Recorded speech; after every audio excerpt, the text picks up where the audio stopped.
구원이 나르라. 주를 위해 참는 것 이 짧은 자유서 주 뜻대로 사는 것 이것이 나의 삶의 행복이라고. 이것이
다 같이 묵도하심으로 주일 예배를 시작하겠습니다.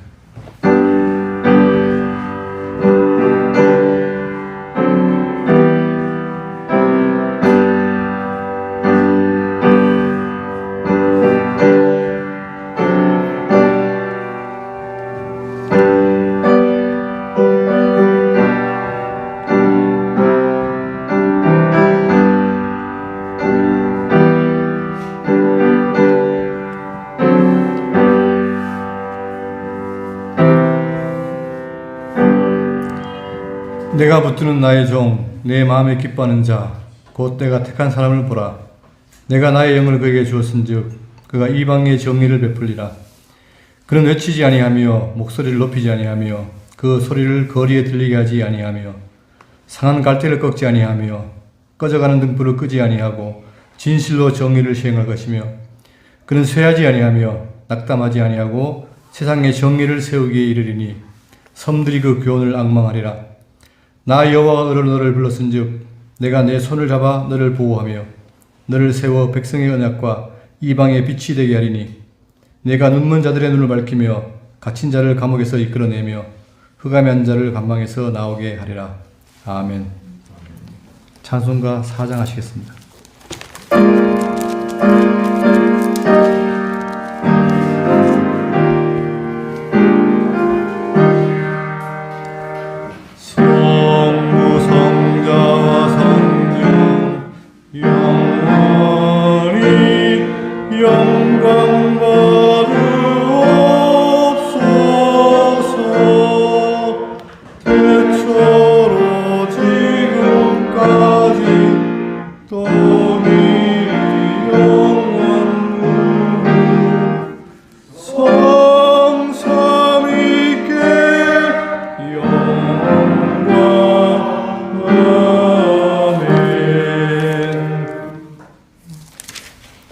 교동문 20번입니다.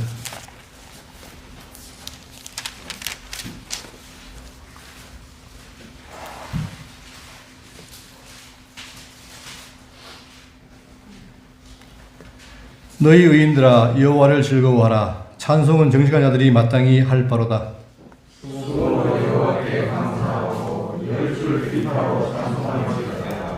새 노래로 그를 노래하며 즐거운 소리로 아름답게 연주할지어다. 여호와의 말씀은 정직하며 그가 행하시는 일은 다 신실하시도다. 그는 공의와 정의를 사랑하시며 세상에는 여호와의 인자심이 충만하로다. 여호와의 말씀으로 하늘의 기름이 되었으니 그는 하늘의 기름으로 이루었다. 그가 바닷물을 모아 무더기같이 쌓으시며 깊은 물을 곳간에 두시도다.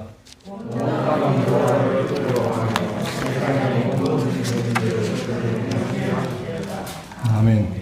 다 같이 사도신경으로 신앙 고백하시겠습니다. 나는 전능하신 아버지 하나님, 천지의 창조주를 믿습니다.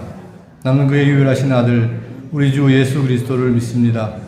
그는 성령으로 잉태되어 동정녀 마리아에게서 나시고 본디오 빌라도에게 고난을 받아 십자가에 못 박혀 죽으시고 장사된 지 사흘 만에 죽은 자 가운데서 다시 살아났으며 하늘에 오르시어 전능하신 아버지 하나님 우편에 앉아 계시다가 거기로부터 살아있는 자와 죽은 자를 심판하러 오십니다. 나는 성령을 믿으며 거룩한 공교회와 성도의 교제와 죄를 용서받는 것과 몸의 부활과 영생을 믿습니다. 아멘. 찬송가 368장입니다.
주소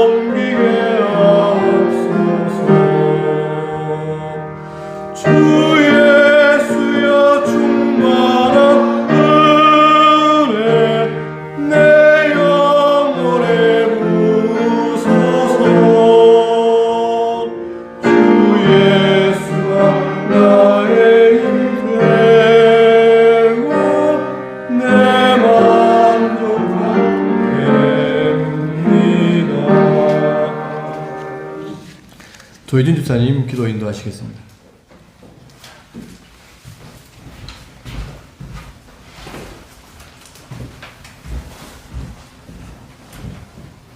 기도드리겠습니다.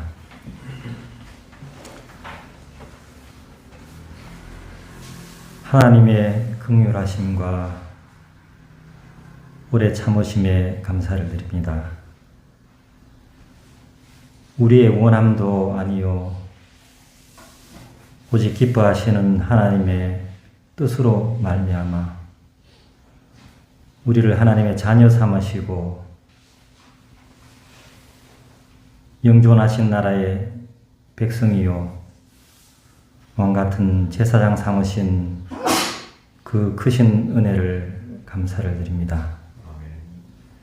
하지만 우리는 너무나도 나약하여서 늘 범죄하고 사단의 꾀임에 빠지며 우리의 그 사람이 우리를 죄 아래로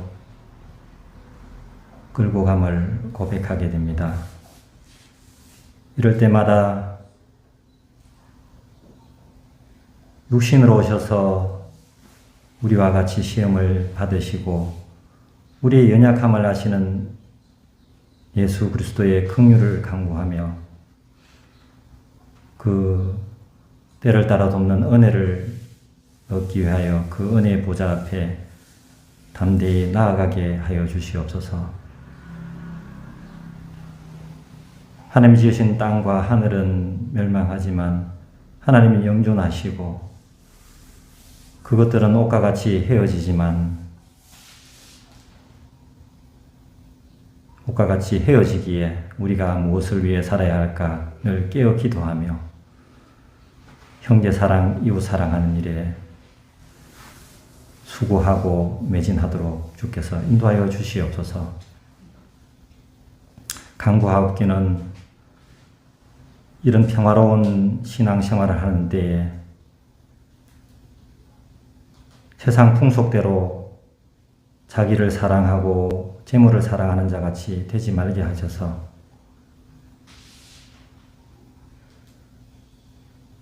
우리가 무엇을 위해 살아야 할까 늘 고민하며 말씀 앞에 무릎 꿇게 하여 주시기를 소원합니다.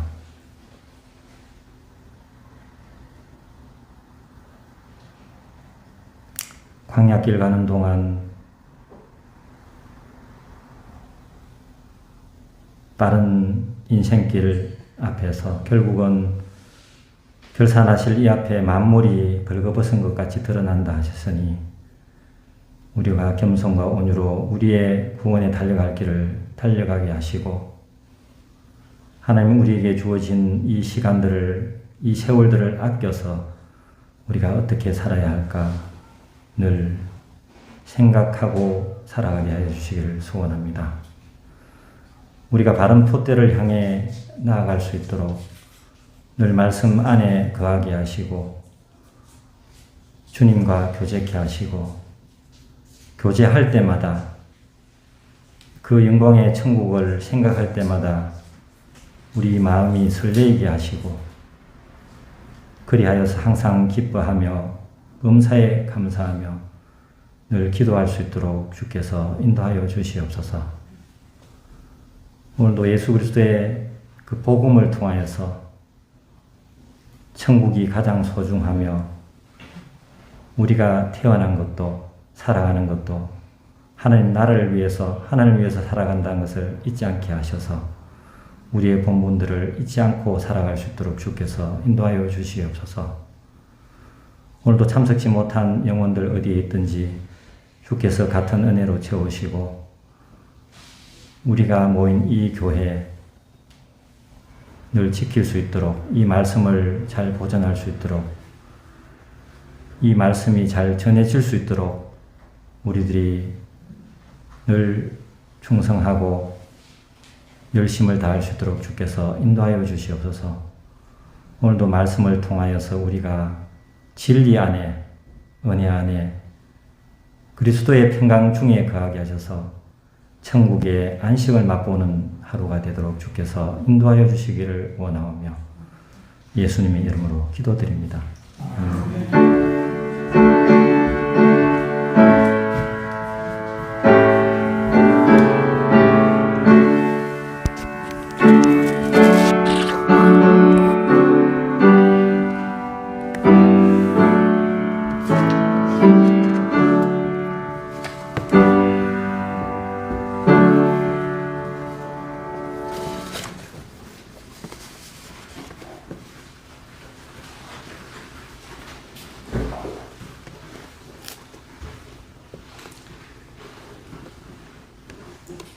하나님 말씀 마태복음 13장 44절입니다.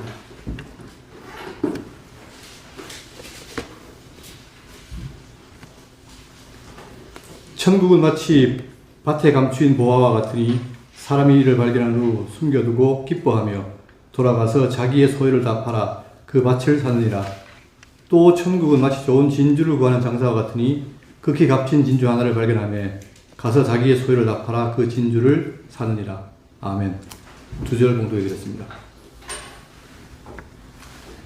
우리는 지난 시간에 마태복음 13장 전반부를 통해서 예수님께서 육체적인 어머니와 형제들이 이제는 아니라 천국에서는 뭐예요? 하나님 뜻대로 행한 자가 어머니와 형제라고 말한 다음에 그들에게 천국을 비유로 설명하고 계십니다. 자, 그래서 지난 시간에 비유 잠깐 돌아보면은 총 8가지 비유가 있는데 첫 번째가 씨 뿌리는 비유, 그리고 천국의 성경하는 비유를 통해서 곡식과 가라지 비유, 겨자씨 비유, 누룩 비유를 살펴봤습니다. 그리고 이렇게 비유로 하신 이유가 뭐냐는 것을 우리가 확인해 봤고, 오늘 이제 기타 비유 3가지 있는데 이것은 보화 비유와 진주 비유는 천국의 가치입니다. 가치. 그리고 그물 비유는 지상에 있는 그 교회를 설명하는 것이고, 그 다음 마지막 종결 비유로 집주인의 비유, 청지기 비유가 나오고 있습니다. 이걸 통해서 우리는 예수님 말씀하신 천국이 어떤 것인가를 확인할 필요가 있고, 또는 그 천국에 대한 예언을 잘 살펴서 그것이 어떻게 이루어지는가도 확인함으로 인해 가지고 우리가 살아가는 현실에서 하나님의 백성으로서의 어떤 삶의 자세, 위치를 잡아서 좋겠습니다. 자, 이 지금 방금 봉독해드린 44절, 천국 마치 밭에 갖춘 보화와 같으니 사람이 이를 발견한 후 숨겨두고 기뻐하며 돌아가서 자기의 소유를 다 팔아 그 밭을 사느니라. 자, 사람이 보화를 발견했어요. 자, 그 발견한 보화를 밭에 숨겨두고 가서 자기의 소유를 다 팔아 그 밭 샀다. 이 말은 그만큼 뭡니까? 이 보화가 가치 있다는 것이죠. 또한 45절에 또 천국은 마치 좋은 진주를 구하는 장사와 같으니, 자, 진주를 구하는 장사예요. 근데 극히 값진 진주 하나를 발견하며 가서 자기의 소유를 다 팔아 그 진주를 사느니라. 얼마나 귀했으면 자기의 소유를 다 팔아도 그것이 어떻게 아깝지 않을 정도로 귀하다는 거죠. 이게 천국에 대한 가치를 표현한 말입니다. 자, 이 천국의 가치를 과연 사람들이 확인했을까? 확인해 보면 보화를 발견한 이들의 고백이 나옵니다. 빌립보 3장 7절에 그러나 무엇이니 내게 유익하던 것을 내가 그리스도를 위하여 다 해로 여길 뿐더러 또한 모든 것을 해로 여김은 내 주 그리스도 예수를 아는 것이 가장 고상하기 때문이라. 바울이 고백하잖아요.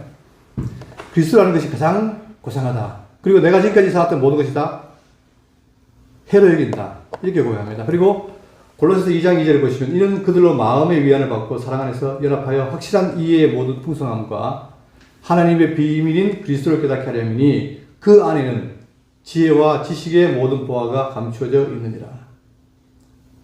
자, 많은 사람들이 예수를 보고도 모르지만 그걸 깨닫는 사람은 뭐예요? 그 속에 지혜와 지식의 모든 보화가 감춰 있다. 그러니까 절대 뭡니까? 포기할 수 없는 것이죠. 그런 것처럼 이 땅을 살아가는 자들 중에서 이 바울도 이 가치 고백한 거예요. 그 다음 요한복음 6장 67절 보시면 예수께서 12제자에게 이르시되 너희도 가려느냐? 시몬 베드로가 대답하되 주여 영생의 말씀이 주께 있사오니 우리가 누구에게로 가오리까? 그렇죠. 많은 사람들은 예수를 그냥 자기들을 먹여 살리고 뭔가 유익하기 때문에 살아갔지만 베드로는 뭘 받다는 겁니까? 그분에게 뭐가 있다는 거예요? 영생의 말씀이 있다. 그렇기 때문에 딴 데 갈 수 없다는 거죠. 이만큼 천국은 기와 가치 있는 것이라는 사실을 이 2가지 비유로 확인해 봤습니다. 그 다음에 47절 또 천국은 마치 바다에 치고 각종 물고기를 모는 그림과 같으니 그물에 가득함에 물가로 끌어내고 앉아서 좋은 것은 그릇에 담고 못된 것은 내버리느니라. 세상 끝에도 이러하리라. 천사들이 와서 의인 중에서 악인을 갈라내어 풀무불에 던져 넣으리니 거기서 울며 이를 갈리라. 자, 이게 그물 비유인데 천국은 뭐가 같냐? 마치 바다에 쳐놓고 각종 물고기를 모는 그물과 같다. 자, 그물을 쳐서 어떻게 합니까? 고기 잡으라는 거죠. 근데 그물을 쳐놨는데 그 속에 뭐예요? 각종 물고기. 하나의 종류가 아니라 각종 물고기란 말은 여기서 의미하는 말은 뭐냐면 이제는 뭐예요? 유대인뿐만 아니라 이방인까지도 확대된다는 것을 말하고 있죠. 그러면서 그물 같은데 그물에 가득함에, 자, 그물이 고기 잡는데 그 그물에 가득 찬 거예요. 물가로 끌어내고 앉아서 좋은 것은 물에서 담고 못된 것은 내버리느니라. 그 그물 속에 들어온 물고기를 다 내놓고 이제 가리는 거예요. 뭐와? 좋은 것과 나쁜 것을. 이 좋다 나쁘다는 기준 누가 내겠습니까? 그 물고기 잡는 주인에게 있는 거죠. 이제 갈라놓는단 말이죠. 그러면서 49절 세상 끝에도 이러하리라. 천사들이 와서 의인 중에서 악인을 갈라내어 풀무불에 던져 넣으리니 거기서 울며 이를 갈리라. 자, 마지막 때에 세상 끝에 심판이 있지 않습니까? 그 심판 때에 어떻게 돼요? 천사들이 와가지고 의인과 악인을 가른다는 거예요.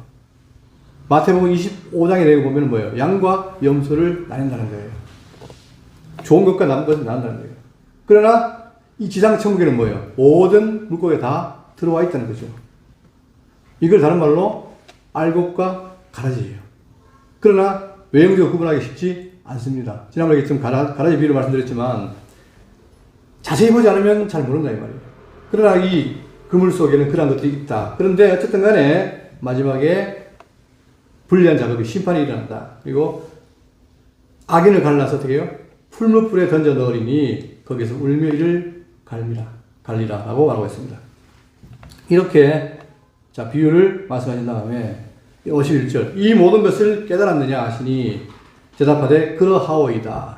자 문제는 무리에게 비유를 말씀했는데 자 깨달았느냐 물으니까 어떻게 해요? 대답하되 그러하오이다. 이게 누구의 대답입니까? 제자들은 이 비유를 깨닫는 거예요. 자 그런데 여기서 이 깨달음이라는 것이 그러하오이다 했지만 실질적으로 뭐예요? 영광 깨달음이 아닙니다. 다시 말하면 뭐냐면은 성령의 내적 조명을 통해서 깨달은 게 아니고 그냥 듣고 그렇게 믿은 거예요. 왜냐하면 그 뒤에 가면 마태복음 15장에 가면 뭐라 하냐면은 자 아직도 못 깨달았느냐라고 책망하신 게 나와요. 그렇기 때문에 지금은 뭐 가지고 오지 않았죠? 성령이 오시기 때문에 그 깨닫는 것이 완전치 않습니다. 어쨌든 간에 문제는 뭐냐면 제자들은 그 말씀을 깨달았다라고 표현하고 있어요. 자 그러면서 예수께서 이르시되 그러므로 천국에 지제된 서기관마다 마치 새것과 옛것을 곳간에서 내어오는 집주인과 같으니라. 마지막 비유입니다. 청지기 비유를 하는데 자, 천국에 지제된 서기관마다 자 단서가 있지요. 서기관은 뭐 하는 것입니까? 뭐 하는 사람입니까? 율법 교사예요. 율법을 잘 풀어 가르치는 게 바로 서기관인데 과거에 서기관들은 뭐 하는 거예요? 모세 율법을 풀어 가르쳤잖아요. 그런데 지금 예수님은 천국에 지자된 서기관마다 천국에도 뭐가 있다는 거예요? 서기관이 있는데 그런 자들마다 마치 새것과 옛것을 곳간에서 내오는 집주인과 같으니라. 제가 어릴 때 저희 할머니가 굉장히 힘이 있었어요. 그러다 보니까 곳간에 뭐예요? 뭘 갖고 있습니까? 키를 들고 있어요. 그러니까 가가지고 한 개씩 꺼내오는데 그거 얻어먹으면 집에 있잖아요. 근데 이 곳간 키를 주인이 갖고 있는데 거기서 뭐예요? 새것과 옛것을 곳간에서 내어오는 집주인과 같다. 이 말은 뭐냐면 새것, 옛것, 그 다음에 곡간. 자, 그래서 곡간 그러면 외형적으로 뭡니까? 말 그대로 곡식을 쌓아놓은 창고잖아요. 그죠? 그런데 이것은 의미적으로 마음을 뜻하는 거예요. 마음. 자, 그 뒤에 가면은 이런 말이 나오죠. 자, 마음을 뜻하는데 이 말은 뭐냐면 예수의 말씀을 통해서 듣고 어떻게 돼요? 구약을 깨닫고 그 다음에 그 구약도 이루어진 신약을 깨달은 자 그들이 마음에 간직하고 있잖아요. 이것은 어떻게 되냐? 그러니까 새것과 옛것을 곳간에서 내어오는 집주인과 같으니라. 그러니까 천국에 대한 서기관들은 뭘 해야 되느냐? 과거의 구약 내용을 통해서 그 구약을 잘 풀어서 가르쳐서 이루어진 복음을 증거하는 자들 바로 서기관이에요. 자, 그런데 저는 이 말씀을 읽으면서 뭔 생각이 드냐면 오늘날 많은 교회 목사님들이 계시지만 정말 천국의 서기관처럼 이렇게 하고 있느냐? 이건 의문입니다. 그러니까 성경을 강론하는 건 딴 게 아니라 구약의 언약된 말씀을 통해서 이루어진 내용을 증거함으로 누굴 증거합니까? 약속된 메시아를 증거하는데 그것이 이제 성경의 가르침인데 오늘 많은 분들이 성경을 가르치긴 하는데 그 성경을 통해서 뭐예요?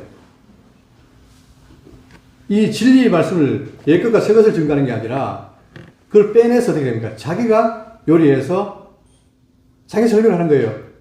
그러니까 요즘은 뇌피셜이 좋은 사람이 설교를 잘하는 거고 그렇지 않은 사람은 마치 설교를 못하는 것을 본단 말이에요. 그러나 말이 어눌하고 못하다 할지라도 가장 천국에 서기관이 할 일이 뭐냐면 옛것과 새것, 구약과 신약을 잘 요리해서 이걸 통해 진리를 증거하는 게 바로 목회자가 할 일입니다. 근데 이 부분이 지금 잘 되지 않는다는 거예요. 그렇기 때문에 진리의 양식을 받아야 될 성도들이 못 받으니까 뭐가 없습니까? 깨달음이 약하니까 따라서 뭐가 안 나와요? 사랑의 봉사가 약한 거예요. 제가 페이스북 친구의 어떤 그 노 교수님이 계신데 이분이 평생 연구가 뭐냐면 성화가 자기 주제인데 아무리 봐도 성화가 성경에 나오는데 어렵다는 거예요. 실제로 안 보인다는 거예요. 그러면 성경이 가짜냐? 그렇지는 않다는 거예요. 어떻게 성화가 이루어질 것인가 고민을 하시면서 글을 썼는데 많은 사람이 공감을 하지만 답이 없어요. 그러나 저는 그런 생각을 해봅니다.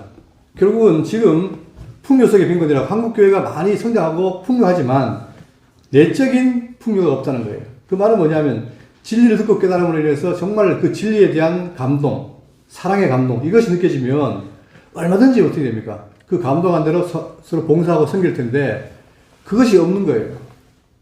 그럼 네가 뭐라고 없다고 단언하냐? 제가 여기 오기 전에 몇 년을 했잖아요. 교회 생활을 하면서 정말 이 진리를 듣고 배우기 어려운 거예요. 기회가 없어요. 유일하게 주일날 아니면 주일날 오전 오후 그 다음에 수요일 이때가 설교 시간인데 그 설교를 들어보면은 아 이게 정말 진리인가? 그런 거죠. 그 말은 뭐냐면은 이 성경은 다른 게 아니라 지금 이 예수님 말씀처럼 뭐예요? 새것과 옛것, 이것을 꺼내온다. 그러니까 성경 구약과 신약을 잘 정리해서 가르치는 게 그게 진리의 가르침입니다. 그리고 그걸 통해서 감동을 얻는 게 교회예요. 그런데 오늘날 교회 강단이 자꾸만 다른 데로 간다는 게 지금 큰 문제지요. 그래서 대구 장로교회가 추구하는 건 뭐냐? 이 강단에 두드려야 돼요. 사실 이 말씀을 잘 전도해야 되고. 그렇죠? 자, 또한 그런데 이게 자세인데 또 제가 또 이상한 게 뭐냐면은 천국의 청지기들은 잘한다 못한다가 그 중요하지 않습니다. 다시 말하면 진실되게 말씀을 잘 가지고 와서 가르치는 게 중요하잖아요. 근데 그게 조금 잘한다고 해서 어떻게 해요? 우쭐대는 경우가 봐요. 그것도 문제예요. 청지기는 열심히 연구하고 그게 잘 되면 좋은 거예요. 그리고 잘 되면 당연한 거예요. 자, 이래서 청지기 비유를 들었습니다. 자, 그 다음에 53절. 예수께서 이 모든 비유를 마치신 후에 그곳을 떠나서 고향으로 돌아가사 그들의 회당에서 가르치시니 그들이 놀라 이르되 이 사람의 이 지혜와 이런 능력이 어디서 났느냐. 자, 앞에 있는 제자들은 뭐랬습니까? 깨달았냐니까 다 깨달았다겠죠. 그런데 회당을 갔어요. 회당을 가서 이제 가르쳤는데 그들이 놀래요. 왜 놀랍니까? 너무나 지혜롭고 능력이 있어 보인다 말입니다. 그래 어떻게 됩니까? 아, 이분이 대단한 분이구나. 메시아구나. 이래 될 텐데 그게 아닌 거예요. 55절. 이는 그 목수의 아들이 아니냐. 그 어머니는 마리아. 그 형제들은 야고보, 요셉, 시몬, 유다라지 않느냐. 그 말은 뭡니까? 굉장히 평가절하는 거죠. 뭐 그냥 우리 주변에 있던 사람 아니냐? 그 너희들은 다 우리와 함께 있지 아니하냐. 자, 제가 다시 한번 지난 시간에 했던 거 좀 더 제가 좀 부족했던 것 같은데 보충하면 뭐냐면 이 지금 마리아에 대해서 성경은 뭐예요? 마리아가 동정녀 때에 처녀 때에 예수님을 낳았어요. 그러나 예수님 낳은 이후에 어떻게 됩니까? 요셉과 관계해서 예수의 동생들을 낳았죠. 그러니까 로마 가톨릭이 말하는 마리아의 평생 동정녀는 아니라는 거예요. 그러나 지금 로마 가톨릭 마리아를 섬기기 위해서 어떻게 합니까?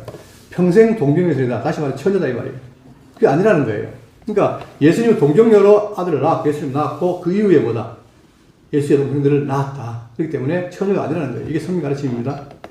자, 그리고 이 사람의 이 모든 것이 어디서 났느냐 하고 예수를 배척한지라. 놀랬어요. 이 지혜와 이런 능력이 어디서 났느냐라고 놀랬는데 결론은 뭡니까? 배척을 해요. 예수를. 왜 그렇습니까? 들을 귀와 볼 눈이 없기 때문이에요.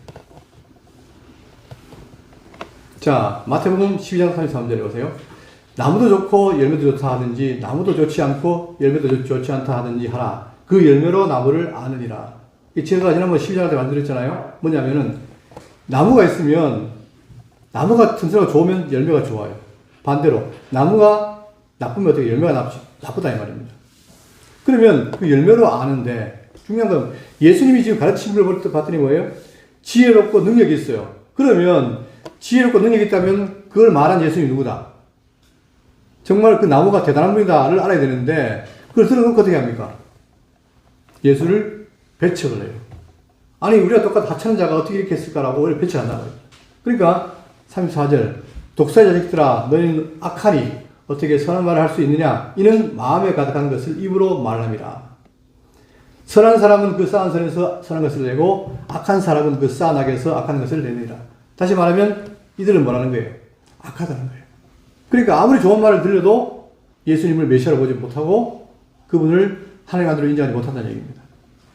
그렇기 때문에 예수를 배척을 해요. 한쪽에서는 뭡니까? 그러니까 예수님이 지금 계속해서 말씀을 증가하고 능력을 행하는데 그 결과는 뭐예요? 한쪽은 예수를 메시아로 믿고 한쪽은 배척을 해요. 이게 갈라진 역사잖아요. 그러니까 믿는 자들은 알곡이고 그렇지 않은 자들은 가라지라는 거예요. 그게 교회 안에 있다는 겁니다. 자, 그렇다면 이 지금 앞으로 계속해서 예수님의 배척 내용이 소개될 텐데 그럼 그 배척의 의미가 뭘까? 자,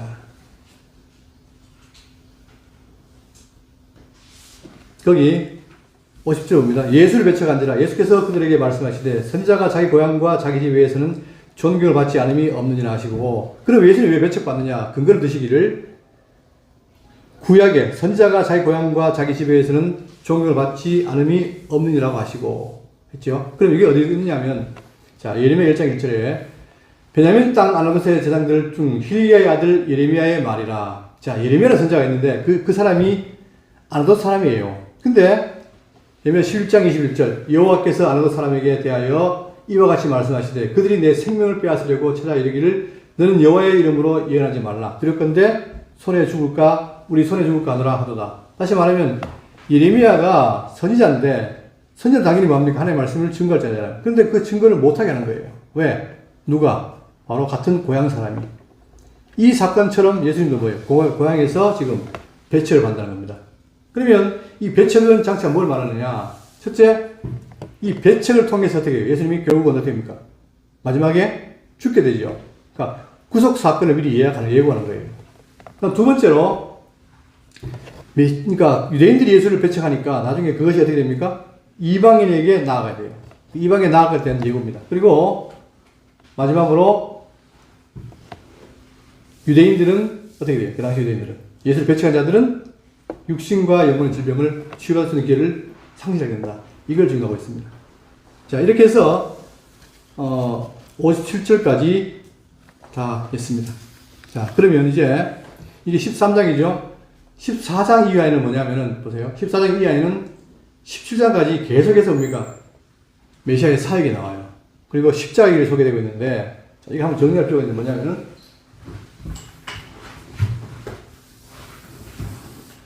자, 예수님이 그랬잖아요. 그리고는 회개하라 천국이 가까이 왔느니라 했죠.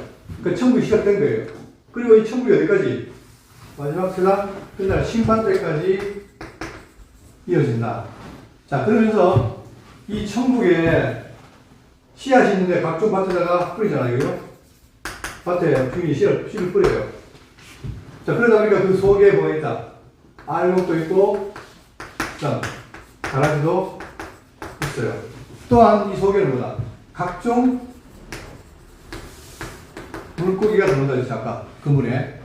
그 속에는 뭐예요? 유대인과 이방인이 함께 있다. 그리고 이 천국을 지금 끌어가는 뭐가 있다는 거예요? 천국의 주인이 되죠.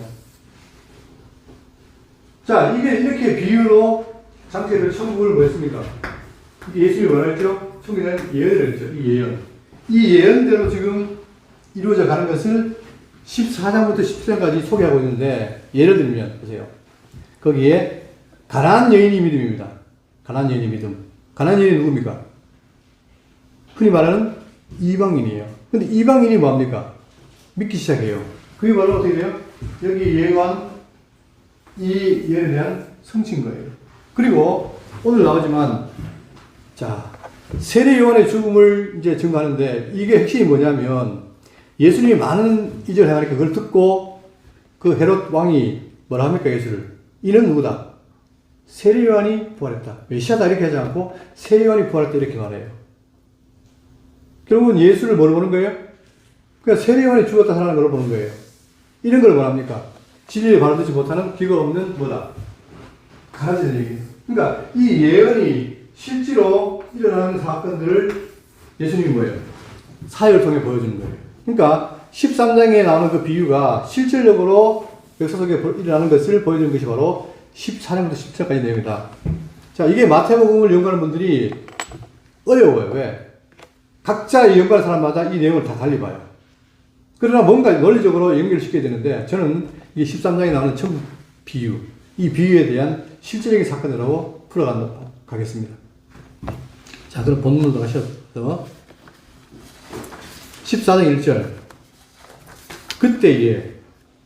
그때에 분봉왕 헤롯이 예수의 소문을 듣고 그 신하들에게 이르되 이는 세례 요한이라 그가 죽은 자 가운데서 다시 살아서 살아났으니 그러므로 이런 능력이 그 속에서 역사한다 하더라. 전에 헤롯이 그 동생 빌립의 아내 헤로디아의 일로 요한을 잡아 결박하여 옥에 가두었더니 이는 요한이 헤롯에게 말하되 당신이 그 여자를 찾아낸 것이 옳지 않다 하였습니다. 자, 그때란 말은 이제 비유를 증거하고 그 다음에 요한이 죽은 이후에 세례요한이 죽은 이후에요. 그리고는 점점 예수님이 복음을 전하니까 갈등이 생기기 시작한 거죠. 다른 자가 그렇지 않아요. 갈등이 심한 그 시대 그때에 분봉왕 헤롯. 자, 여러분 보세요. 성경에 댓글 보시면 헤롯은 꼭 우리가 알아둘 필요가 있어요. 원래 이 헤롯은 어디 사람입니까? 이방인이죠. 어디 사람이에요? 에돔 사람이란 말입니다. 그런데 에돔 사람이지만 이들이 뭐예요? 뭐 행세를 해요? 유대인 행세를 해요. 그 이유는 바로 뭐냐면 그 바로 전에 하스몬 왕가 때 요한 힐칸스라는 왕이 필요에 의해서 이 이돔의 사람을 유대인으로 옮깁니다. 그 유대인화 시키는 거예요. 그때에 이 이돔의 사람도 들어와요. 그래서 지금 이들이 뭡니까? 이 가나안 땅의 왕이 됐죠. 그 첫째가 바로 뭐냐? 1대가 헤롯 안티파트로스. 이게 왜 중요하냐면 여러분 앞으로 요한 다니엘도 하겠지만 다니엘 하실 때에 한때, 두때, 반때잖아요. 이 1대인 안티파트로스가 1대예요. 한대예요. 그 다음에 헤롯 대왕이 2대예요. 그리고 요 아들들 있는데 자 헤롯 대왕이 5명의 아내에서 아들을 낳았어요.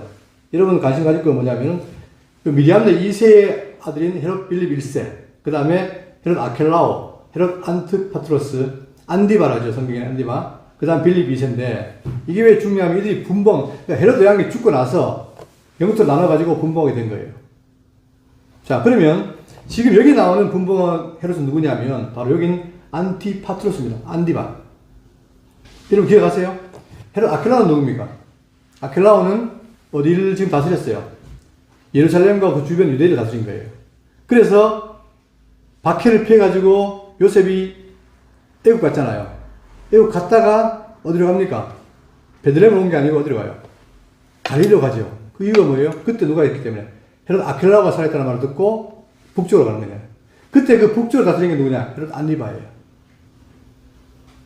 자, 지금 현재는 예수님이 갈릴리 지역에 가서 있는데 그 지역에 다스린 자가 누구냐? 헤롯 안디바랍니다. 그 안디바가 보세요.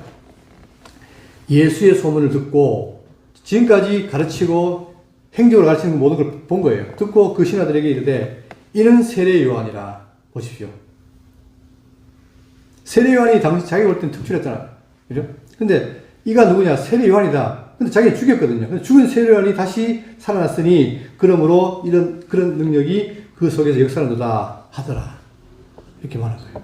그러면서 이제 자, 요걸 읽을 때 잘 봐야 될 게 뭐냐? 3절 이후 있잖아요. 3절 이후. 3절부터 12절까지는 어떻게 되느냐? 삽입이에요, 삽입. 그러니까, 헤롯이 지금 세례요한을 죽였다는 그 과거의 일을 삽입해 놓은 겁니다. 그러니까 2절 끝에는 어떻게 되느냐? 읽고 다시 13절로 넘어가야 돼요. 자, 그러니까 먼저 내용을 보겠습니다. 13절. 전에 헤롯이 그 동생 빌립의 아내 헤로디아의 일로 요한을 잡아 결박하여 옥에 가두었으니 이는 요한이 헤롯에게 말하되 당신이 그 여자를 취하자는 것이 옳지 않다 하였습니다. 이 말은 이 그림 보시면 보세요. 헤롯 안디바가 지금 왕으로 있는데 이 헤롯 안디바가 자기 동생이 빌립이 있어요. 헤롯 빌립 1세. 이 빌립이 아내가 헤로디아입니다. 헤로디아인데 아직 빌립이 살아있어요. 살아있는데 어떻게 했습니까? 안디바가 헤로디아를 자기 아내로 삼은 거예요. 이걸 누가? 이거를 세례요한이 책망한 거예요. 왜 그렇습니까? 자기가 지금 현재 이두의 사람이지만 유대인이라고 말했잖아요. 그러면 뭘 지켜야 돼요? 율법을 지켜야 되는데 지금 율법을 안 지키는 거예요. 그러니까 먼저 아직 죽지 않은 동생의 아내를 취한 것이 율법을 어겼고 그 다음에 이 헤로디아는 뭐예요? 결국은 자기가 무슨 관계입니까? 삼촌과 조카잖아요. 그러니까 근친상간도 되는 거예요. 그러니까 세례요한이 봤을 때 그것이 안 맞으니까 그에게 책망을 했단 말이에요. 그러니까 그 일로 이제 어떻게 해요? 세례요한을 옥에 가둬버렸어요. 4절 이는 요한이 헤로드에게 말하되 당신이 그 여자를 찾은 것이 옳지 않다 하였습니다. 그러니까 그 말이 맞지만 기분이 안 좋으니까 결국은 잡아놓은 거예요. 5절 헤롯이 요한을 죽이려 하되 무리가 그를 선지라 여김으로 그를 두려워하더니 마침 헤롯 생일이 되어 헤로디아의 딸이 연석 가운데서 춤을 추어 헤롯을 기쁘게 하니. 자, 근데 이제 잡아놨지만 죽이려고 하니까 어떻게 됩니까? 무리가 어떻게 했어요? 백성들이 세례요한을 아주 위대한 사람으로 본단 말입니다. 그러니까 정치적으로 쉽게 죽일 수 없는 거예요. 자, 그런데 이제 자기 생일날 잔치를 벌였죠. 잔치를 벌였는데 누가? 여기 보세요. 헤로디아의 딸이요 살로메입니다. 살로메. 헤로디아의 딸이에요. 이 딸이 지금 뭐예요? 그 연석에서 춤을 춥니다. 그리고 헤롯을 기쁘게 했어요. 그러니까 헤롯이 기쁜 나머지 7절 맹세로 그에게 무엇이든 달라는 대로 주겠다고 약속하는 공개적으로 약속을 한 거예요. 뭘 주겠다고.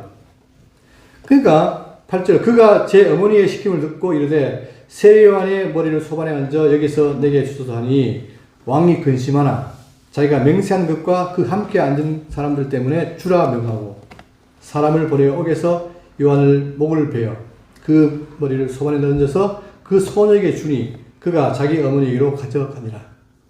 요한의 제자들이 와서 시체를 가져다가 장사하고 가서 예수께 아뢰니라. 이게 지나간 일이란 말입니다. 지금 현재 아니라 지나간 일에. 그러니까 결국은 누가? 이 헤롯 안디바가 누굴 죽였어요? 세례 요한을 자이든 타이든 간에 죽이게 된 거예요. 그거를 제자들이 예수님께 고한 거예요. 13절 예수께서 들으시고 자 여기서 바로 오면 안 돼요. 12절로 넘어오는 게 아니라 어디 와야 됩니까? 앞에 있는 2절 끝나고 와야 되는 거예요. 그러니까 3절부터 12절은 삽입구란 말입니다.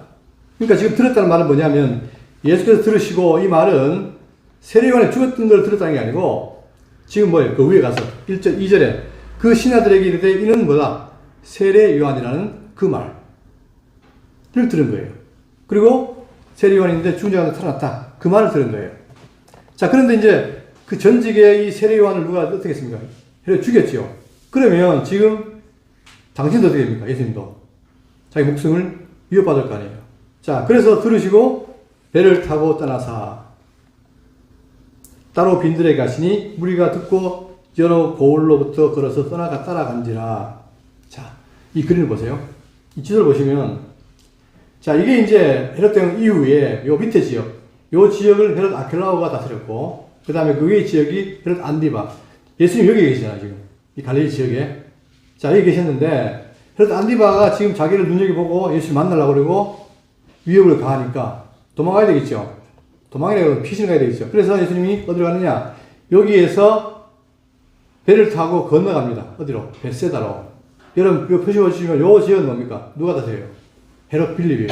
그러니까 영토가 어떻게 돼요? 헤롯 안디바가 다스리는 그 지역에서 어디로? 헤롯 빌립이 다스리는 곳으로 옮기니까 일단은 뭡니까? 위험을 피하게 되는 거죠. 그래서 그쪽으로 옮기게 됩니다.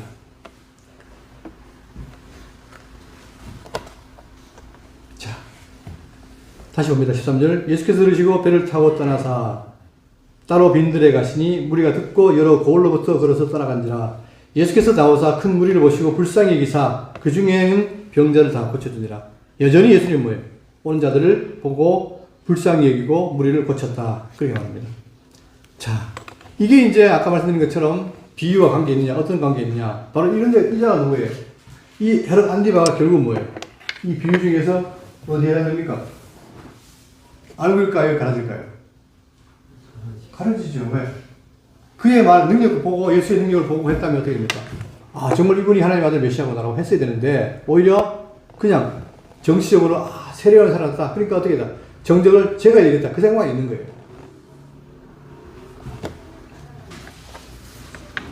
그 다음 15절. 저녁이 되매 제자들이 나와 이르되 이곳은 빈들이요 때도 이미 저물었으니 무리를 보내어 마을에 들어가 먹을 것을 사먹게 하소서. 예수께서 이르시되 갈 것 없다. 너희가 먹을 것을 주라. 자, 지금 이제 그들이 나와서 여기로 지금 여기 벳세다라는 지역으로 간 거예요. 이게 빈들이에요. 빈들에 갔는데 무리가 많이 왔을 거 아니에요. 이 저녁이 되니까 어떻게 됩니까?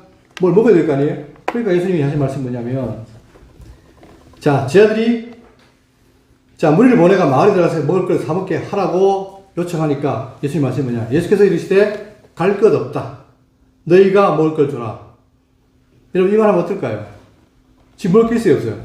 없잖아요. 근데 예수님이 너희가 먹을 걸 주라는 얘기예요. 그럼 이 말 속에서 뭐예요? 예수님은 어떻게 하겠다?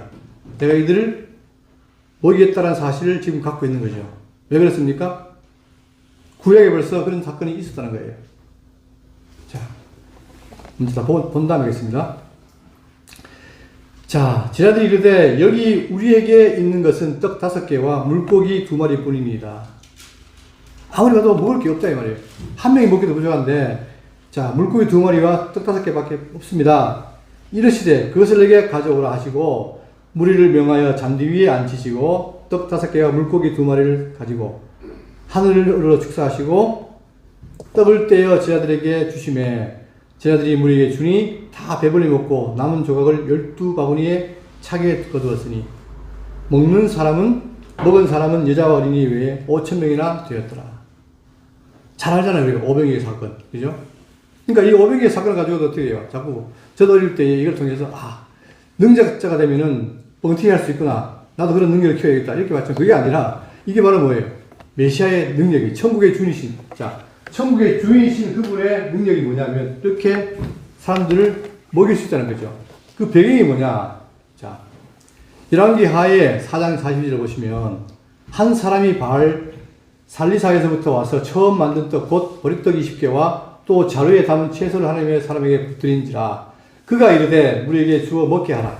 그 사원이 이르되 내가 어찌 이것을 100명에게 주었겠나이까 하니 하나 엘리사는 또 이르되 우리에게 주어 먹게 하라. 여호와의 말씀이 그들이 먹고 나무를 하셨느니라.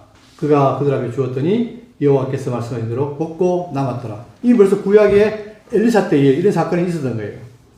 또 하나는 여러분 우리가 잘 아시다시피 구약에 출애굽기 뭡니까? 이스라엘 백성들이 광야에 나왔죠. 그때에 어떻게 했습니까? 고기가 없다라고 원망할 때 뭘 주십니까? 만나와 메추라기를 먹이시죠. 그걸 예수님이 요한복음에서 뭐예요? 내가 곧 내 살과 피를 먹고 마시라 하는 그 사건을 통해 확인해 주듯이 바로 천국의 주인이신 예수님이 뭐예요? 우리를 이 광야 같은 세상에서 그들을 구약의 사건과 함께 먹였다는 사실이에요. 자, 그 다음에 22절 예수께서 즉시 제자들을 쫓아가사 자기가 무리를 보낸 동안에 배를 타고 앞서 건너편으로 가게 하시고 무리를 보내신 후에 기도하러 따로 산에 올라가시니라. 저물매 거기 혼자 계시더니 배가 이미 육지에서 술이나 떠나서 바람이 거스름으로 물결로 말미암아 고난을 당하더라. 밤 사경에 예수께서 바다 위로 걸어서 제자들에게 오시니 제자들이 그가 바다 위로 걸어오심을 보고 놀라 유령이라 하며 무서워하여 소리 지르거늘 예수께서 즉시 이르시되 안심하라 너니 두려워하지 말라. 베드로가 대답하여 이르되 주여 만일 주님이시거든 나를 명하사 물리로 오라 하소서니 오라 하시니 베드로가 배에서 내려 물리로 걸어서 예수께로 가되 바람을 보고 무서워 빠져가는지라 소리질러 이르되 주여 나를 구원하소서니 예수께서 즉시 손을 내밀어 그를 붙잡으시며 이르시되 믿음이 적은 자여 왜 의심하였느냐 하시고 배에 함께 오르매 바람이 그치는지라 배에 있는 사람들이 예수께 절하며 이르되 진실로 하나님의 아들이로소이다 하더라. 핵심 어디 있습니까? 바로 하나님의 아들이라는 고백이 나옵니다. 뭘 보고? 지금 이 베드로가 무리를 걷는 걸 보고. 그죠? 자, 그러면 자, 이제 아까 여기서 이 지역에서 자, 이 지역에서 다 먹였어요. 500개를 먹이고 나서 다시 돌아갑니다. 이쪽으로. 돌아가면서 이제 배를 먼저 보냈어요. 제자들을 먼저 보낸 거예요. 배를 먼저 보내고 예수님은 다 무리를 정리한 다음에 자, 그러니까 먼저 갔으니까 차이가 있겠죠. 배가 한참 한 5, 6km 간 거예요.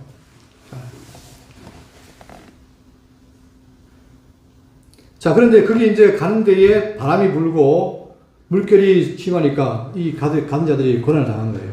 자, 밤 4경에 25절, 밤 4경에 예수께서 바다 위로 걸어서 제자들에게 오시니 제자들이 그가 바다 위로 걸으시는 걸 보고 놀라 유령이라 하며, 자, 천국의 주인이신 예수님은 어떤 분이에요? 만물을 지으신 분이기 때문에 물 위로 걷는 게 아무 일도 아니죠. 물론 우리가 생각하는 과학적인 어떤 잣대로 보면은 물 위로 걷는다? 유튜브 보니까 그게 사실인지 모르겠지만 진짜 걷는 게 나오더라고요. 뭐 그 수영장을 걸어요. 아마 제 생각에는 그 카메라 조작 같은데 이게 참 신기하잖아요, 그죠? 근데 도대체 설명이 안 되는 건데 예수님이 물 위로 걷는 거예요. 놀라 유령이라 하며 무서워하여 소리 지르는 것을, 자, 예수님이 내니 안심해라. 자, 그러면서 이제 베드로가 하는 말이면, 주여, 만일 주님이시거든 나를 명하사 물 위로 오라 하소서 하니, 오라 하시니 베드로가 배에서 내려 물 위로 걸어서 예수께로 가되, 좀 갔어요, 그죠? 가다가 점점 가다 보니까 어떻게 됩니까? 아, 진짜 내가 걷는 건가 하고 의심했겠죠. 그러니까 가다가 어떻게 됩니까? 점점 빠져가는 거예요. 소리질러 이르되 주여 나를 구원하소서 하니 예수께서 즉시 손을 내밀어 그를 붙잡으시며 이르시되, 자, 예수님은 걷고 베드로는 가다 빠지고 다시 잡아서 일으켰잖아요. 그걸 통해 뭘 하는 거예요, 지금 예수님은? 이들에게 내가 누구다, 천국의 주인이라는 사실을 확인시킵니다. 그러나 베드로는 아직 뭐예요? 믿음이 약해요. 자, 계속해서 보음서에 믿음이 작은 자들아, 믿음이 약하다, 믿음이 적다, 표현이 많이 나옵니다. 아까도 우리가 다 깨달았습니다라고 했지만 실제로 보니까 뒤가 또 의심했단 말이에요. 그러니까 이때는 아직까지 믿음이 약한 거예요. 그러나 먹어보면 약속된 성령이 오시면 이제는 뭡니까? 내적인 변화를 통해서 확실히 믿게 되잖아요. 그러나 아직까지는 제자들은 믿음이 약해요. 그래도 불구하고 이 지금 우리를 걷는 사건을 통해서 뭐를 깨닫습니까? 그들이 고백하는 게 나옵니다. 바로 뭐라고? 자, 배에 있는 사람들이 예수께 절하며 이르되 진실로 하나님의 아들이었습니다. 여러분, 계속해서 예수님이 지금 하시는 사역을 통해서 나타나는 게 뭐냐면, 한쪽은 뭡니까? 예수님을 배척을 해요. 반대로 예수를 따르는 제자들은 뭡니까? 예수님을 통해서 그분이 하나님의 아들이요 천국의 주인이심을 확인시켜 주는 거예요. 이게 지금 계속해서 흘러온 사실입니다. 그러니까 이들은 뭡니까? 이렇게 예수님을 하나님의 아들 고백하면서 자기들이 뭐라는 걸 알고김을 알게 되는 겁니다. 그러니까 겉으로는 알고 다르게 구분이 안 되지만 실제로 나타나는 현상은 뭡니까? 이들은 선한 것에서 선한 것을 내고 이들은 악한 것에서 악한 것을 내듯이 달라요, 완전히. 과연 그러면 우리는 어떻습니까? 우리 말씀을 듣고 정말 그분을 하나님의 아들로 고백하고 있습니까? 고백하고 있다면 뭐예요? 알고 있는 거예요. 내가 뭔가를 가서 점령이 되어가지고 네가 알고 있냐, 뭔가를 듣고 알고 아는 게 아니라, 기독교인들은 뭡니까? 내가 하나님의 백성이냐 아니냐, 그것은 딴 게 없어요. 말씀을 듣고 깨닫고 내가 열매가 있다면 알고 있고, 그렇지 않다면 가라진 거예요. 근데 오늘 한국교회 잠재적게 외부적으로 비난받는 이유가 뭐냐? 점점 교회에 뭐가 없습니까? 알고 있는 거예요. 알고 없는 이유는 뭐다? 말씀에 대한 깨달음이 없기 때문에 외형적으로 알고 행세하는 거예요. 자, 우리 지금 대구 장로교회 표가 뭐죠? 하나님의 사람으로 온전케 되자, 이거 아니에요. 근데 말은 온전케 되자 하는데 실질적으로 우리가 온전하지 못하다면 아무 의미 없잖아요. 그러니까 성도가 온전히 되는 방법은 뭐냐? 다른 거 없어요. 말씀밖에 없어요. 말씀을 바로 깨달아서 그분이 정말 이 천국의 주인이시고 나의 구원자인가, 하나님의 아들이신가, 그걸 확인해야만, 그 확인이 올 때에 뭐예요? 우리가 올바른 고백이 나오고 그 고백에 따른 뭐다? 열매가 나온다는 겁니다. 그러니까 자, 온전한 교회 되자라고 하면서도 말씀을 공부하고 연구하고 또한 하지 않는다면 방법은 없는 거예요. 그렇기 때문에 대구 장로교회가 아까 집사님 기도했지만 진리를 지키고 전해야 되잖아요. 지키려면 어떻게 됩니까? 우리가 알아야 돼요. 바로 알아야 돼요. 그러니까 대구장로교회 온 성도들은 정말 예수가 뭐예요? 하나님 아들이시고 천국의 주인이라는 사실을 확신해야 되는 거예요. 그게 안 되면 뭘 증거하겠습니까? 우리가 확신해야만 이 말씀에 대한 확신을 전할 때 그들이 믿을 거 아니에요. 그죠? 그러니까 정말 저 사람은 뭐다? 예수를 믿는 자구나. 그런 말을 들어야 돼요. 그냥 하는 말이 아니고, 아, 정말 대구 장로교회 갔더니 모든 교인들이 하나님을 믿고 있더라. 이게 시험을 가시면 쉽지 않습니다. 그런 고백을 들어야 돼요. 그럴 때에 뭐가 나옵니까? 예수의 향기가 퍼져나가게 돼요. 그래서 이 주변 교회도, 주변 사람들에게도 전해줄 것이고, 아, 저기 가니까 예수가 살아있더라. 이게 돼야 될 거 아니에요. 여러분, 한국교회가 지금 희한해요. 어떤 목사님이 조기 은퇴를 했어요. 조기 은퇴를 하고 낙향을 했어요. 근데 그게 옛날에는 일반적인 이야기였어요. 근데 최근에는 뭐예요? 전부 세습하고 하니까 그런 것들이 아주 귀하게 돼버린 거예요. 그만큼 교회가 교회담을 잃어버린 시대다, 이게 지금이. 자기를 다 잔소리 듣지 마시고 정말 교회 가르치는 뭐냐? 진리를 듣고 깨달아야 돼요. 깨달아서 우리가 그 깨달은 말을 통해서 사랑하고 섬기고 살아가는 게 교회입니다. 그런데 이 머리에 있는 것이 어디로 안 내려오는 거예요? 가슴으로 안 내려오는 거예요. 그러니까 머리로 끝나버리는 거예요. 이 머리로 끝나는 대표적인 사람이 누굽니까? 우리가 문화비유 하시잖아요. 한 문화 받았는데 어떻게 해요? 그냥 땅속에 묻었다가 풀어 나오잖아요. 그런 사람이 돼서는 안 되지 않습니까? 남겨야 돼요. 열매가 나와야 돼요. 그러니까 좋은 땅이 되는 게 중요한 게 아니라 하나님을 좋은 땅으로 삼았다면 우리에게 뭐하다? 열매를 맺게 하신다는 사실. 그러기 위해서 우리가 지금 마태복음을 공부하고 있잖아요. 천국이 뭐다? 어떤 것인데 어떻게 하신다. 그죠? 그러니까 우리는 이 헤롯 대왕처럼, 헤롯 왕처럼, 아, 세례 요한이구나. 이런 가라지가 돼서는 안 돼요. 정말 이들처럼 하나님의 아들입니다. 라고 고백하는 거예요. 그 삶이 날마다 여러분 삶 속에서 이루어지는, 그것이 됐을 때에 정말 이 장로교회가 비록 숫자가, 여러분 저는 굉장히 크다고 생각하는데 모르겠습니다. 숫자가 적다 하더라도 일당백이잖아요. 그러니까 한 분 한 분이 정말 진리 안에 바로 서 있다면 이 교회는 정말 큰 교회입니다. 진짜입니다. 그래서 삶마다 진리 안에서 그것이 바라고, 자, 정리하겠습니다. 34절. 그들이 건너가 게네사렛 땅에 이르니 그곳 사람들이 예수인 줄 알고 그 근방에 두루 통제하여 모든 병든 자를 예수께 데리고 와서 다만 예수의 옷자락이라도 손을 대게 하시기를 간구하니 손을 대는 자는 다 나음을 얻느니라. 그렇죠. 그러니까 예수께 나아가면 다 나음을 얻습니다. 그러니까 우리가 문제와 어려운 일이 많잖아요. 그걸 다 누구에게? 사람에게 가는 게 아니라 하나님께 가면 그분이 지금도 뭐예요? 천국의 주인으로서 우리의 삶을 지배하고 계신다. 날마다 이 광야 생활하면서 잊지 말고 살아갈 때에 우리의 삶이 힘이 있는 거죠. 기도하겠습니다. 자비하신 아버지 하나님, 은혜를 감사드립니다. 오늘 마태복음 14장 내용을 통해서 한쪽에서는 예수님을 세례 요한이 다시 살아난 것으로 보고, 한쪽에서는 제자들은 예수님을 하나님 아들로 고백하는 걸 보았습니다. 아버지 하나님, 우리가 어디에 속했는지 확인하게 하시고, 정말 대구장로에 속한 모든 성도님들, 우리 모두가 정말 하나님의 택한 백성으로서, 하나님의 자녀로서 날마다 말씀을 통해서 그분이 우리의 주인이시고 천국의 주인이요 하나님의 아들이라는 사실을 늘 기억하고 고백하고, 또한 그분을 통해 깨달은 이 사랑을 몸소 실천하고 열매를 맺는 삶이 될 수 있도록 주께서 인도해 주옵소서. 오늘 연구에 동참했습니다. 이 연보가 오로지 진리의 말씀을 올바르게 증거하고 지키고 보존하고 전수하는 데 쓰일 수 있도록 주께서 함께해 주옵소서. 지금도 어려운 가운데 있는 성도가 있습니다. 늘 함께 하시고 천국의 주인 되신 예수님을 늘 의지하는 본성도 될 수 있도록 주께서 함께 하시기를 간절히 바라오며 예수님 이름으로 기도합니다. 아멘.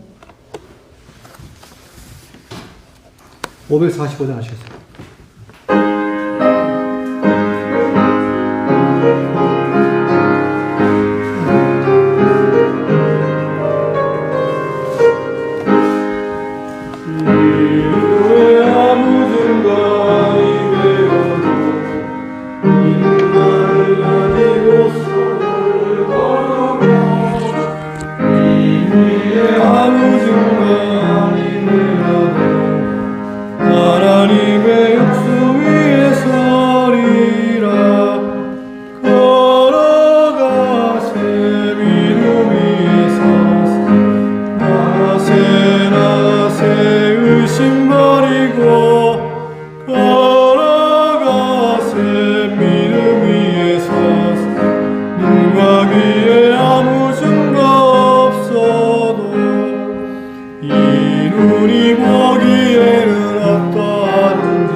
귀한 모든 약속 믿는 자에게 능치 못할 무슨 일이 있을까. 걸어가세 믿음 위에서 나가세 의심 버리고 걸어가세 믿음 위에서 능하기에 아무 증거 없어도.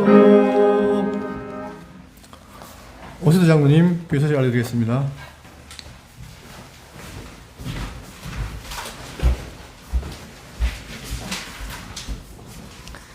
예, 교회 소식 전하겠습니다. 오늘 청소년부는 유장님 조에 속한 조입니다. 그리고 신방은 언제든지 원하시는 날짜에 할 수 있겠습니다. 전화해 주시기 바랍니다. 그리고 6월 5일 주일은 야외 예배로 드립니다. 뭐 좋은 곳이 있으면은 저에게 전화해 주시면 고맙겠습니다. 지금 한 군데는 포항 쪽이 어떻게 했느냐, 가깝고도 바닷바람 쏘이고 좋은 곳이 있다는 소식이 들어왔습니다. 아직까지 한 보름 남았으니까 좋은 장소가 있으면은 전화해 주시면 고려할 수 있겠습니다. 그리고 뭐 한 번도 빠지지 않고 갔으면 좋겠는데 그래 되기는 어렵지만은 시간이 보름 정도 되었으니까 미리 급한 약속을 잡지 마시고 다 함께 가서 놀 수 있도록 해주시면 고맙겠습니다. 그리고 5월 19일부터 20일까지 청주 말씀운동 서원교회에서 신학연구원 모임이 있습니다. 우리 목사님 가셔서 서로 많이 말씀 연구하시고 서로 교제하시기 바랍니다. 이상입니다.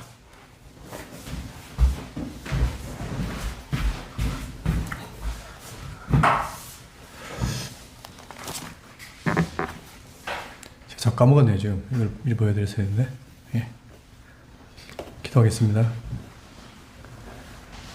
우리 주 예수 그리스도의 은혜와 하나님 아버지의 사랑과 성령의 교통하심이 너희 무리와 함께 있을지어다. 아멘.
내가 내 정신 좀 알아. 아버지 이제 오늘 오후만 내가 좀 자유롭게 쓸 수 있잖아. 그래서 수요일하고 직장 가고 그래서 생각하고 있어서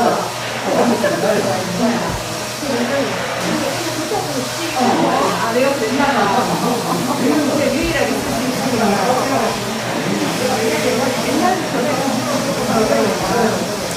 내가 그게 이게 까먹고 있잖아. 어디서만 살거든. 내가 먼저 오늘 되지 않았어. 그러다고 카톡을 안 했다. 그래서 난 제가 이런 이상이 오는 스킬이 있을까 생각을 하고 있었거든요. 컴퓨터지 만나면 안 무서워져요. 보고 싶다고. 그래서 오늘 이마트 가야 된다고. 되게 웃었어. 와싱턴 아파트 밑에로 갔어. 자기가 살던 집이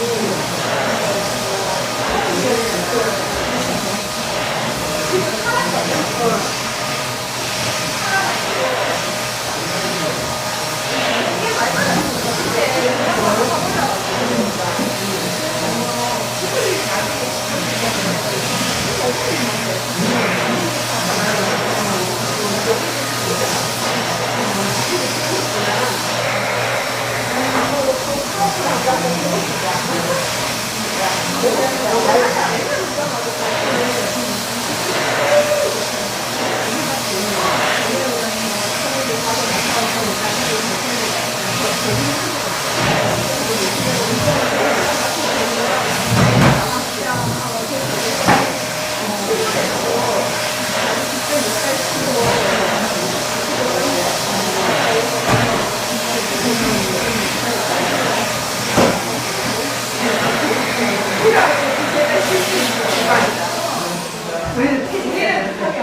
너무 많이 아니에요.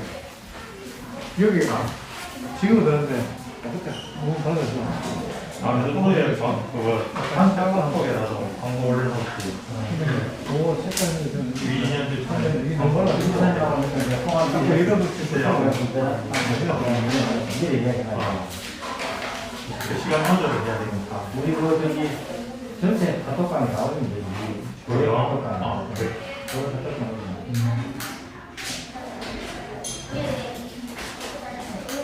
방학 중에 청소라도 이렇게 왔으면 좋겠어요. 방학 중에 청소라도 이렇게 왔으면 좋겠어요. 개인적인 내용을 갖다 지금 아직 그 나탈 안 된 사람 없죠? 이걸 왜 안 되는 안방에 안 먹었냐?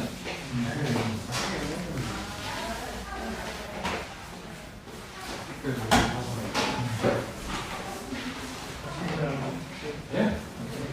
누구예요?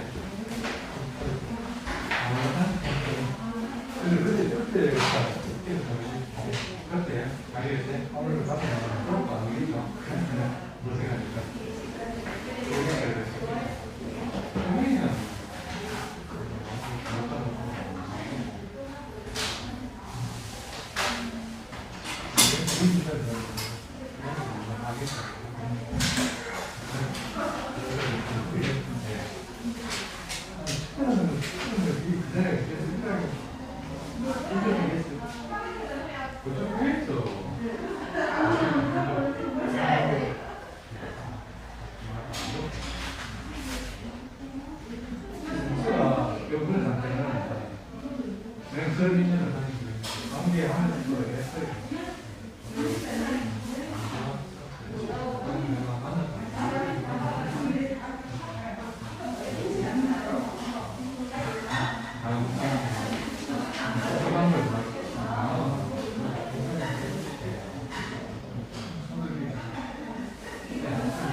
홍선참 제가 다음 이제 연속 위주로 겁니다.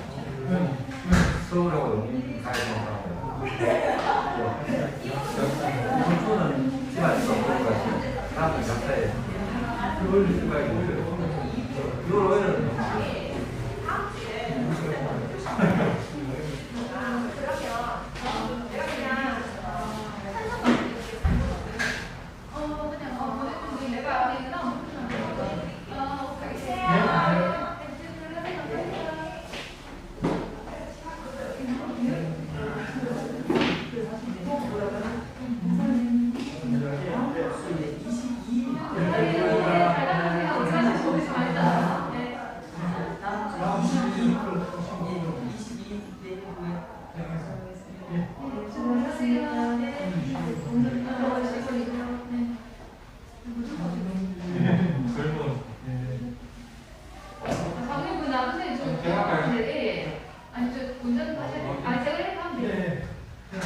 놔두시고 가세요. 감독님 놔두시면 됩니다.